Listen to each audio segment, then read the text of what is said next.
Assalamualaikum warahmatullahi wabarakatuh. Perkenalkan, nama saya Witri Nur Hikmah dengan NIM B1B1222094. Saya merupakan mahasiswa Ilmu Pemerintahan Fakultas Hukum Universitas Jambi. Baiklah, tujuan pembuatan video ini adalah sebagai sarana penilaian dalam tugas ulangan tengah semester mata kuliah Pemerintahan Nasional dengan dosen pengampu Bapak Alfa Beriansyah, SIP MIP. Pada kesempatan kali ini, izinkanlah saya untuk memaparkan materi yang merupakan teori dasar, teori yang mempengaruhi sistem pemerintahan negara. Teori ini dibagi menjadi 6 bagian.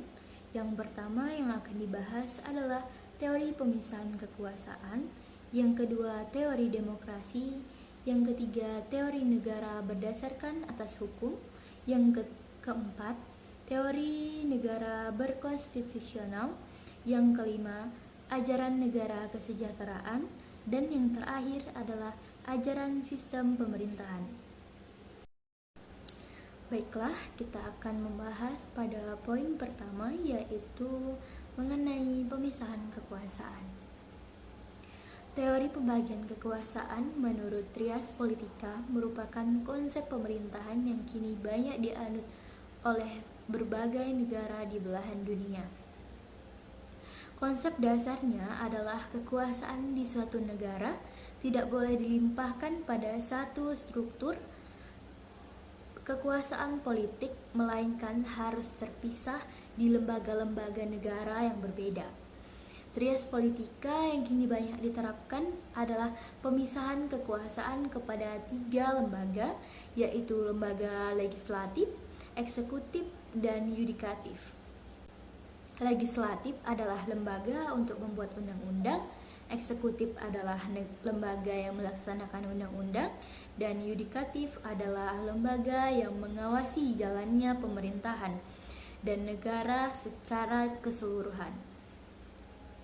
Jika ada sengketa, yudikatif berhak menjatuhkan sanksi bagi lembaga ataupun perseorangan yang melanggar undang-undang. Dengan terpisahnya 3 kewenangan di lembaga yang berbeda tersebut, diharapkan jalannya pemerintahan negara tidak timpang, terhindar dari korupsi pemerintahan, dan akan memunculkan mekanisme check and balance, yaitu saling koreksi dan seimbang. Kendati demikian, jalannya Trias Politika di setiap negara tidak selamanya sama, mulus, atau tanpa halangan. Pada masa lalu, bumi dihuni masyarakat pemburu primitif yang biasanya mengidentifikasi diri sebagai suku.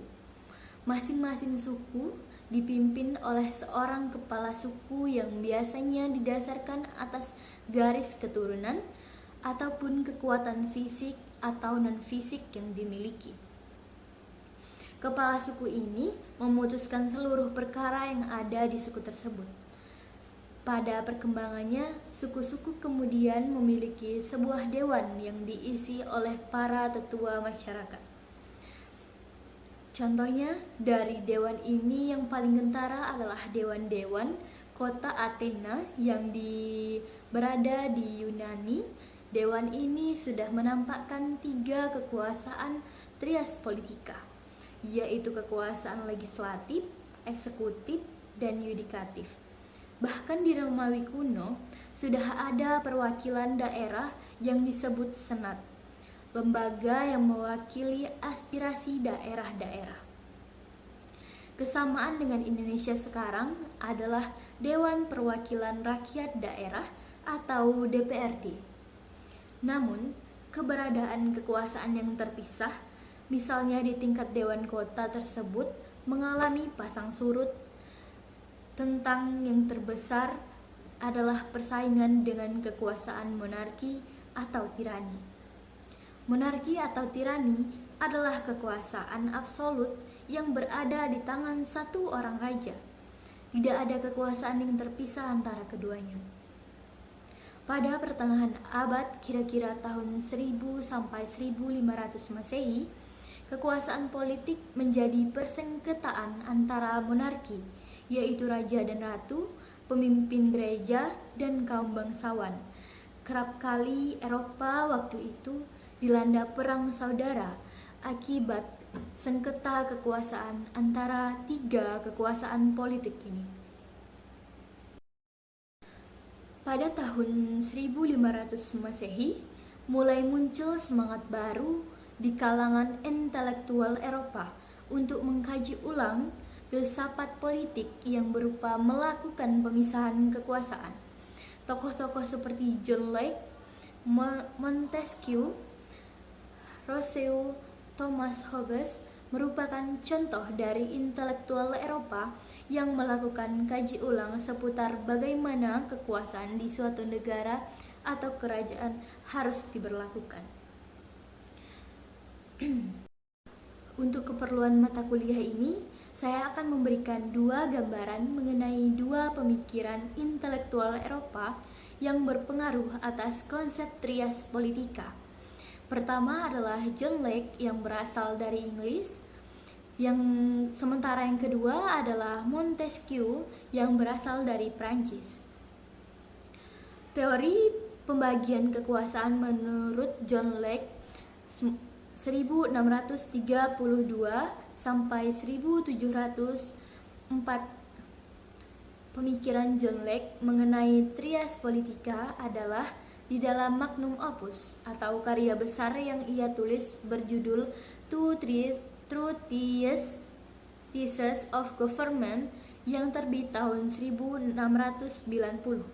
Dalam karya tersebut, Locke menyebut bahwa fitrah dasar manusia adalah bekerja atau mengubah alam dengan keringat sendiri dan memiliki milik atau properti. Oleh sebab itu, negara yang baik harus dapat melindungi manusia yang bekerja dan juga dapat melindungi setiap milik orang yang diperoleh berdasarkan hasil pekerjaannya tersebut. Mengapa Locke menulis sedemikian pentingnya masalah kerja ini? Dalam masa ketika Locke hidup, milik setiap orang, utamanya bangsawan, berada dalam posisi yang rentan ketika diperhadapkan dengan raja. Kerap kali raja secara sewenang-wenang melakukan akuisisi atas milik para bangsawan dengan dalih beraneka ragam. Sebab itu, kerap kali kalangan bangsawan mengadakan perang dengan raja akibat persengketaan milik ini, misalnya peternakan, tanah, maupun kastil. Menurut Locke, kekuasaan tidak melulu harus berada di tangan seorang raja ataupun ratu. Menurut Locke, kekuasaan harus dipisah, yaitu legislatif, eksekutif, dan federatif. Kekuasaan legislatif adalah kekuasaan untuk membuat undang-undang. Hal penting yang harus dibuat dalam undang-undang adalah bahwa masyarakat ingin menikmati miliknya secara damai. Untuk situasi damai tersebut perlu terbitnya undang-undang yang mengaturnya. Namun bagi John Locke, masyarakat yang dimaksudkannya bukanlah masyarakat secara umum, melainkan kaum bangsawan. Eksekutif adalah kekuasaan yang melaksanakan amanat dari undang-undang. Dalam hal ini, kekuasaan eksekutif berada di tangan raja ataupun ratu Inggris.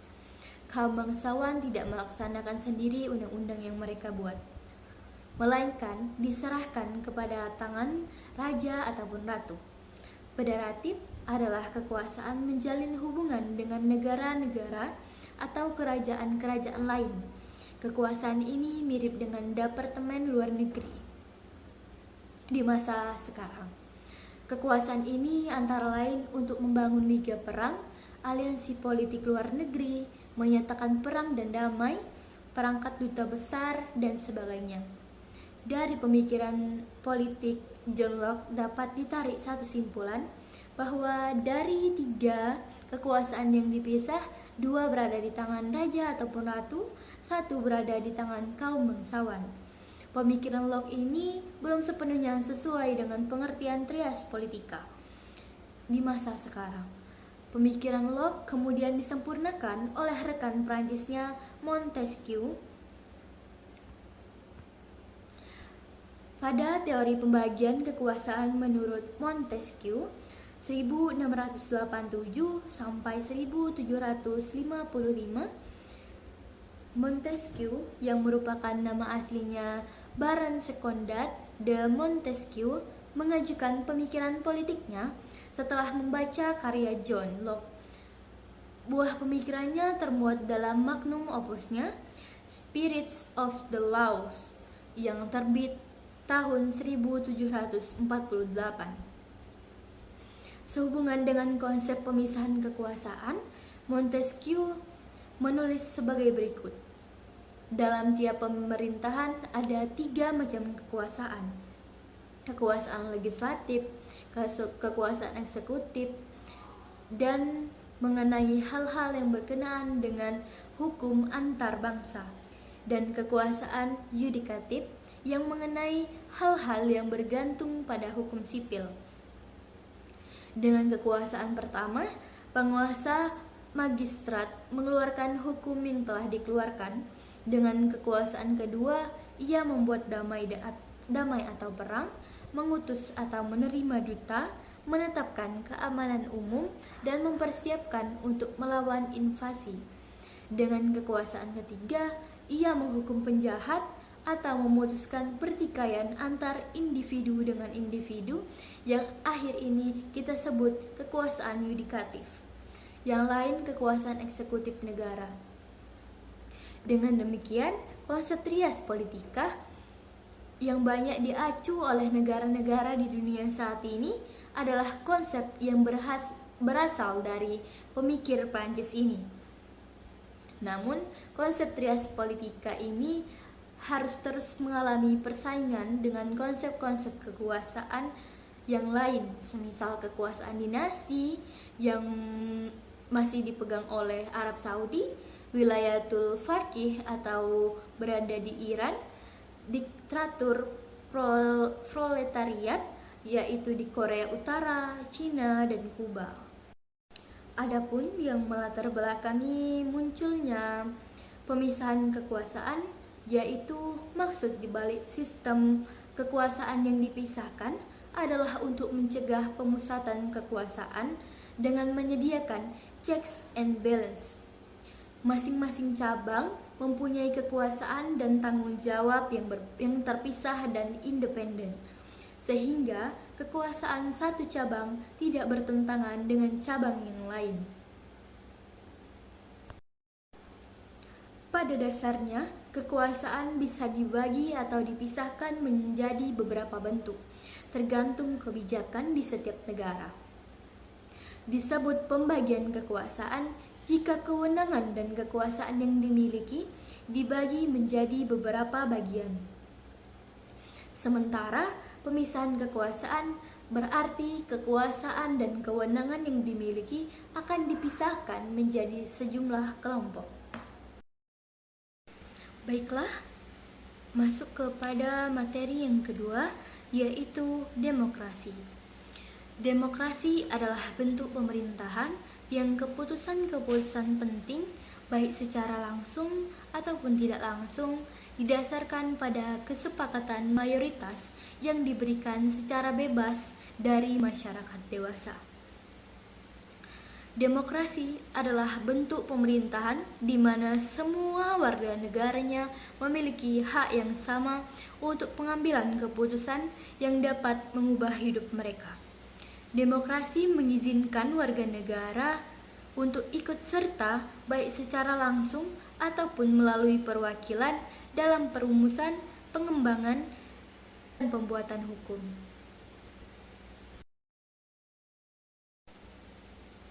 Demokrasi mencakup kepada kondisi sosial, ekonomi, adat, dan budaya yang memungkinkan adanya praktik kebebasan politik secara bebas dan setara. Demokrasi juga merupakan seperangkat gagasan dan prinsip tentang kebebasan beserta praktik dan prosedurnya. Demokrasi mengandung makna penghargaan terhadap harkat dan martabat manusia. Landasan demokrasi mencakup kebebasan berkumpul, kebebasan berserikat, dan kebebasan berbicara, inklusivitas dan kebebasan politik, kewarganegaraan, persetujuan dari pemerintah, hak suara, kebebasan dari perampasan pemerintah yang tidak beralasan atas hak untuk hidup, kebebasan, dan kaum minoritas. Kata demokrasi berasal dari bahasa Yunani kuno demokratia, yaitu kekuasaan rakyat, yang terbentuk dari demos, yaitu rakyat, dan kratos, yaitu kekuatan. Pada abad ke-5 sebelum Masehi, untuk menyebut sistem politik negara-negara di kota Yunani, salah satunya Athena klasik, kata ini merupakan antonim dari aristokrati, yaitu kekuasaan elit. Secara teoretis, kedua definisi tersebut saling bertentangan. Namun kenyataannya sudah tidak jelas lagi. Sistem politik Athena klasik misalnya memberikan kewarganegaraan demokratis kepada pria elit yang bebas dan tidak menyertakan budak dan wanita dalam partisipasi politik. Di semua pemerintahan demokrasi sepanjang sejarah modern, konsep demokrasi lahir dari Yunani kuno yang dipraktikkan dalam hidup bernegara antara abad ke-4 sebelum Masehi sampai dengan abad ke-6 sebelum Masehi. Demokrasi yang dipraktikkan pada waktu itu adalah demokrasi langsung. Artinya hak rakyat untuk membuat keputusan-keputusan politik dijalankan secara langsung oleh seluruh rakyat atau warga negara. Suatu pemerintahan demokratis berbeda dengan bentuk pemerintahan yang kekuasaannya hanya dipegang oleh satu orang, seperti monarki. Yang berasal dari filosofi Yunani ini sekarang tampak ambigu karena beberapa pemerintahan kontemporer mencampur adukan elemen-elemen demokrasi, oligarki, dan monarki. Ada beberapa jenis demokrasi, tetapi hanya ada dua bentuk dasar. Keduanya menjelaskan cara seluruh rakyat menjalankan keinginannya. Bentuk demokrasi yang pertama adalah demokrasi langsung, yaitu semua warga negara berperan langsung dan aktif dalam mengambil keputusan pemerintahan. Di kebanyakan negara demokrasi modern, seluruh rakyat masih merupakan satu kekuasaan berdaulat, namun kekuasaan politiknya dijalankan secara tidak langsung melalui perwakilan rakyat, yaitu ini disebut dengan demokrasi tidak langsung. Sepanjang masa kemerdekaannya, bangsa Indonesia telah mencoba berbagai macam demokrasi. Hingga pada tahun 1959 dijalankan suatu praktik demokrasi yang cenderung pada demokrasi liberal. Sebagaimana berlaku di negara-negara barat yang bersifat individualistik, pada tahun 1959 sampai dengan 1966 diterapkan demokrasi terpimpin yang dalam praktiknya cenderung otoriter mulai tahun 1966 hingga berakhirnya pada masa Orde Baru pada tahun 1998 diterapkannya demokrasi Pancasila. Model ini pun tidak mendorong tumbuhnya partisipasi rakyat. Sesudahnya bergulirnya reformasi pada tahun 1999, kebebasan berbicara dan menyatakan pendapat, kebebasan memilih, kebebasan berpolitik, dan lain-lainnya semakin bebas. Menurut Aristoteles, sebuah kebebasan setiap warga negara, kebebasan tersebut dapat digunakan untuk saling berbagi kekuasaan. Menurut Aristoteles, demokrasi adalah suatu kebebasan, di mana prinsip demokrasi adalah kebebasan. Hal itu karena hanya melalui keabsahan, setiap warga negara dapat saling berbagi sebuah kekuasaan di dalam negaranya sendiri. Sedangkan menurut Montesquieu, kekuasaan negara harus dibagi dan dilaksanakan oleh 3 lembaga atau institusi yang berbeda dan terpisah satu sama lainnya, yaitu yang pertama legislatif, yang merupakan pemegang kekuasaan untuk membuat undang-undang, yang kedua eksekutif, yang memiliki kekuasaan untuk melaksanakan undang-undang, dan yang ketiga adalah yudikatif, yang memegang kekuasaan untuk mengadili pelaksanaan undang-undang, dan masing-masing institusi tersebut berdiri secara independen tanpa dipengaruhi oleh institusi lainnya. Periode demokrasi parlementer yaitu tahun 1945 sampai dengan 1965. Periode ini merupakan awal perkembangan demokrasi di Indonesia. Namun, sayangnya, demokrasi pada periode ini tidak mempunyai modal yang cukup menjadi mapan dalam implementasinya, entah dalam teori, konsep, dan praktiknya. Demokrasi pada periode ini hanya menjadi pemersatu dan alat koalisi antar suku dan agama. Namun, demokrasi parlementer ini ternyata kurang begitu cocok diterapkan di Indonesia karena dalam prosesnya timbul banyak perpecahan politik dan partai-partai politik yang mendominasi terpecah belah. Sehingga demokrasi parlementer ini digantikan menjadi demokrasi terpimpin. Pada periode demokrasi terpimpin atau Orde Lama yaitu tahun 1959 sampai dengan 1965. Ciri-ciri demokrasi ini adalah mendominasi politik presiden dan perkembangannya dalam panggung politik nasional. Dominasi kekuasaan politik presiden pada saat itu terbukti melahirkan tindakan dan kebijakan yang menyimpang dari ketentuan Undang-Undang Dasar 1945.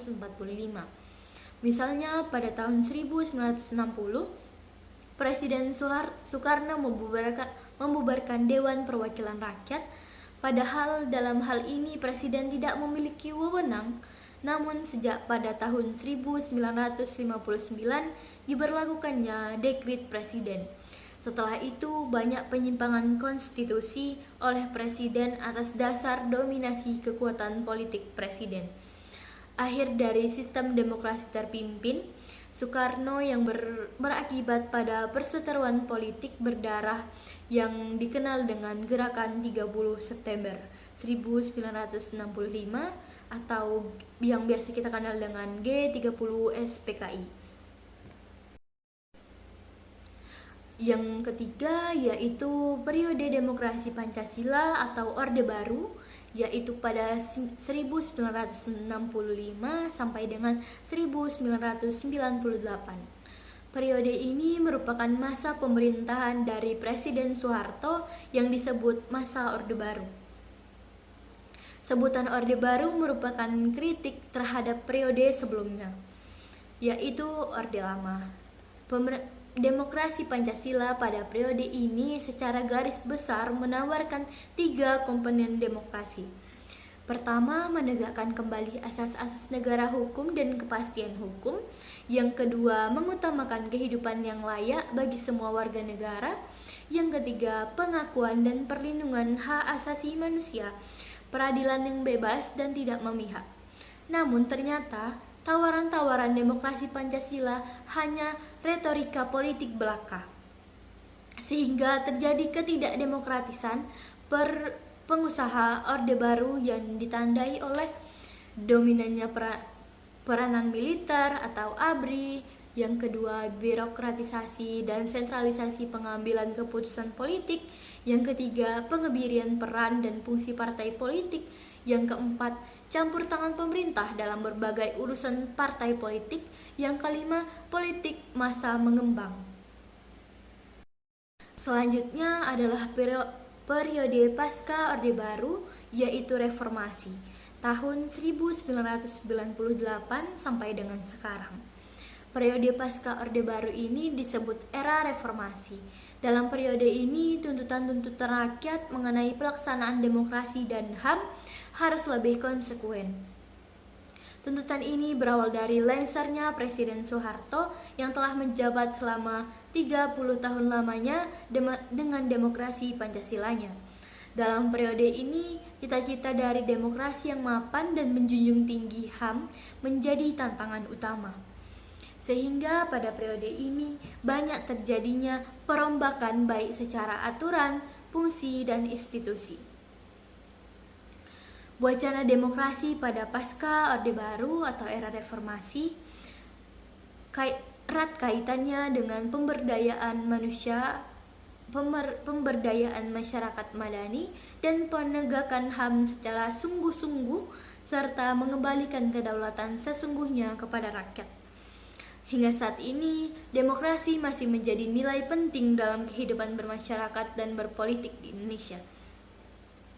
Nilai-nilai demokrasi pun juga ditanamkan oleh melalui pendidikan Pancasila di sekolah. Adapun tokoh demokrasi di dunia yaitu Soekarno atau Bung Hatta di Indonesia, yang kedua Mahatma Gandhi dari India, yang ketiga ada Nelson Mandela dari Afrika Selatan, yang keempat ada Aung San Suu Kyi dari Myanmar, selanjutnya ada Yasser Arafat dari Palestina, dan Kim Dae-jung dari Korea Selatan. Hal yang melatar belakangi lahirnya demokrasi di negara-negara di dunia umumnya dilatar belakangi oleh adanya kekuasaan mutlak yang dipegang oleh satu orang saja. Materi selanjutnya adalah teori negara berdasarkan atas hukum. Teori negara hukum menyajikan konsep-konsep atau ide-ide bagaimana membangun negara hukum yang baik, bagaimana cara hidup bersama, bermasyarakat, dan bernegara yang dapat melindungi berbagai kepentingan dan mengatur cara penyelesaian jika terjadi benturan antara kepentingan dengan berpijak pada prinsip hukum.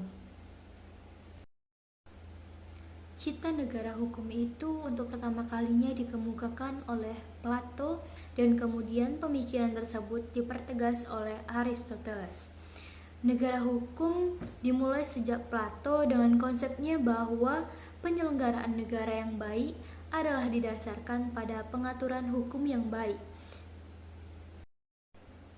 Negara hukum bertujuan untuk menyelenggarakan ketertiban hukum, yakni tata tertib yang umumnya berdasarkan hukum yang terdapat kepada rakyat. Negara hukum menjaga ketertiban hukum supaya jangan terganggu dan agar semuanya berjalan menurut hukum.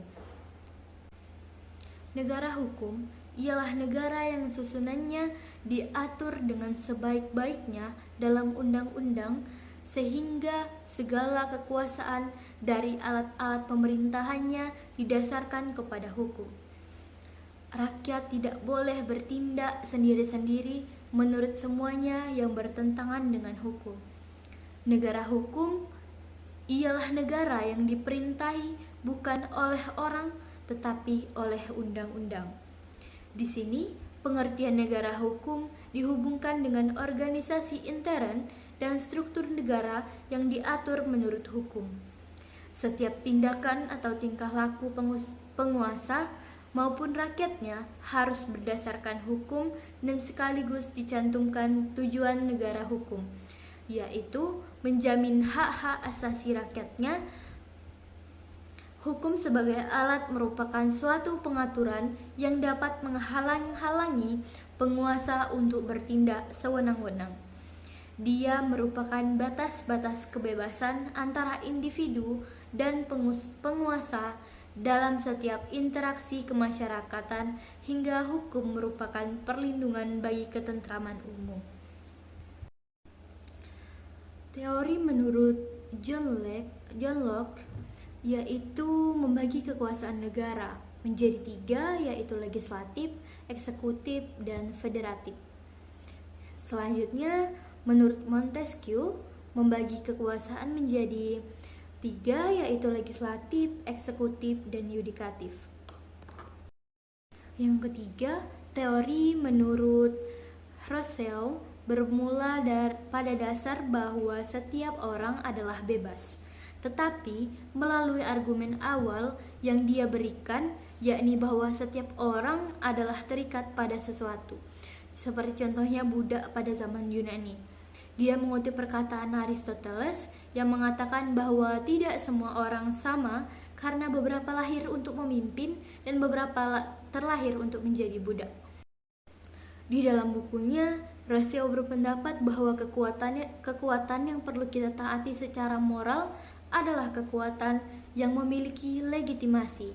Dia juga menyatakan bahwa sebelum orang dapat memberikan dirinya untuk seorang raja atau pemimpin, orang tersebut haruslah tetap menjadi seseorang. Oleh karena itu, kebebasan adalah dasar teori. Oleh karena itu, kebebasan adalah dasar dari masyarakat. Hal ini merupakan sebuah pengembangan dari ide-ide Grotius yang menyatakan seseorang dapat menyerahkan dirinya kepada raja.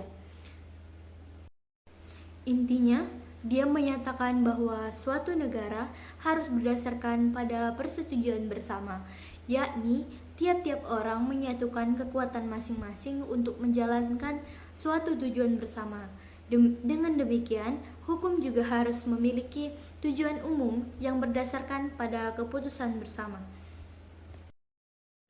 Rousseau mengatakan bahwa kontrak sosial atau social contract telah memberikan badan politik sebuah tujuan, akan tetapi dibutuhkan suatu standar untuk menyatukan persetujuan dengan keadilan dan keteraturan pada suatu komunitas sosial. Oleh karena itu, hukum merupakan suatu alat yang penting untuk negara, manakala hukum menjadi suatu pembatas yang mencegah adanya perseteruan yang terus-menerus, serta menjadi penyatu dan dari perbedaan pendapat dan perspektif tiap orang terhadap suatu masalah.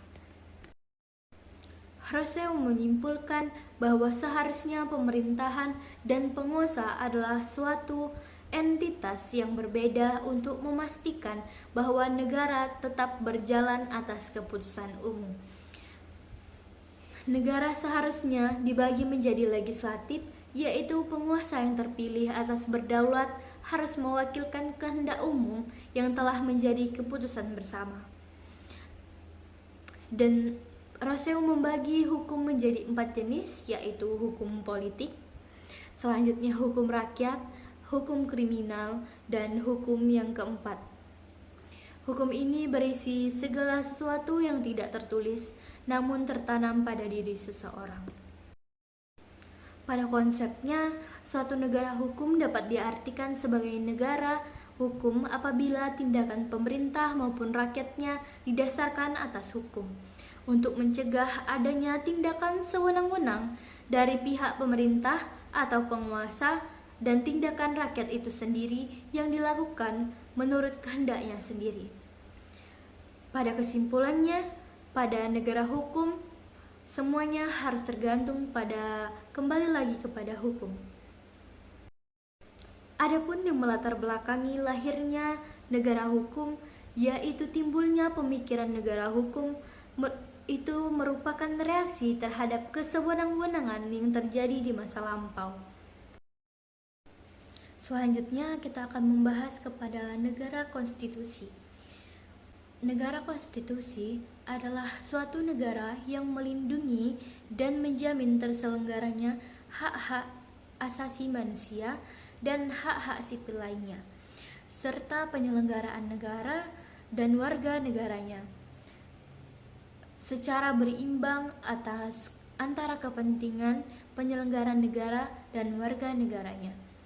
Pembatasan yang termaksud tertuang dalam suatu konstitusi, jadi bukan semata-mata karena negara yang dimaksud telah memiliki konstitusi. Menurut Hermann Heller, konstitusi terbagi menjadi 3, yaitu konstitusi politik, sosiologis, konstitusi yuridis, dan konstitusi politis. Konstitusi adalah keseluruhan sistem tata negara yang berupa kumpulan berbagai gaya untuk membentuk pengelolaan pemerintahan negara. Istilah konstitusi dalam perkembangannya memiliki dua pengertian, yaitu dalam pengertian arti luas dan pengertian arti sempit. Dalam arti luas, konstitusi berarti keseluruhan dan ketentuan dasar atas hukum dasar, baik tertulis maupun tidak tertulis. Nah, selanjutnya dalam arti sempit, konstitusi berarti piagam dasar atau undang-undang dasar yang melengkapi dokumen mengenai peraturan dasar negara. Selanjutnya kita akan membahas kepada teori kesejahteraan negara. Nah, konsep negara kesejahteraan sendiri dinamakan dengan konsep welfare state. Konsep welfare state secara singkat dapat didefinisikan di mana pemerintah dianggap memegang peranan penting dalam menjamin kesejahteraan bagi setiap warga negaranya. Profesor Cranenbrook, pencetus teori negara kesejahteraan, menyatakan bahwa negara harus aktif mengupayakan kesejahteraan, bertindak adil yang dapat dirasakan di seluruh masyarakat secara merata dan seimbang. Sementara, speaker mengatakan negara kesejahteraan adalah sebuah sistem kesejahteraan nasional yang memberi peran lebih besar kepada negara untuk mengalokasikan sebagian dana publik demi menjamin terpenuhnya kebutuhan dasar warga negaranya. Banyak lagi akademisi lainnya mengurai definisi negara kesejahteraan atau welfare state, yang muaranya adalah kehendak politik negara untuk memanfaatkan sumber daya dan kesejahteraan sosial. Baiklah, memasuki materi yang terakhir, yaitu tentang sistem pemerintahan. Apa sih pengertian sistem pemerintahan itu? Sistem pemerintahan adalah hal yang mendasari negara. Dapat dikatakan bahwa sistem pemerintahan akan menentukan bagaimana sebuah negara dapat berjalan. Inilah yang membuat sistem pemerintahan sangat penting. Setiap negara tentu memiliki sistem pemerintahannya sendiri. Melalui sistem pemerintahan, negara tersebut dapat berjalan sesuai dengan yang diharapkan. Sistem pemerintahan tidak langsung ditentukan begitu saja. Ada beberapa faktor yang mempengaruhi sistem pemerintahan di sebuah negara. Salah satunya seperti negara Indonesia yang merupakan negara berbentuk kesatuan dan republik. Akan tetapi, sebelum mengetahui hal itu, kita perlu mengetahui pengertian dan sistem pemerintahan. Apa itu sistem pemerintahan? Pada kali ini saya akan mengurai sedikit yang saya dapatkan mengenai apa itu sistem pemerintahan. Sebelumnya, kita perlu mengetahui bahwa sistem pemerintahan ini berasal dari dua kata, yaitu sistem dan pemerintahan. Kata sistem sendiri berasal dari bahasa Inggris yang memiliki arti susunan, cara, jaringan, tatanan, atau cara. Dalam KBBI, yaitu Kamus Besar Bahasa Indonesia, memiliki 3 arti. Yang pertama, seperangkat unsur yang secara teratur saling berkaitan sehingga membentuk suatu totalitas.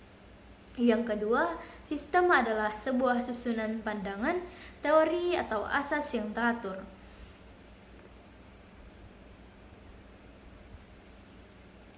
Yang ketiga, sistem adalah sebuah metode. Kata pemerintahan asal mulanya adalah pemerintah, sedangkan kata pemerintah juga berasal dari kata lain, yaitu berasal dari perintah. Dalam Kamus Besar Bahasa Indonesia memiliki beberapa pengertian.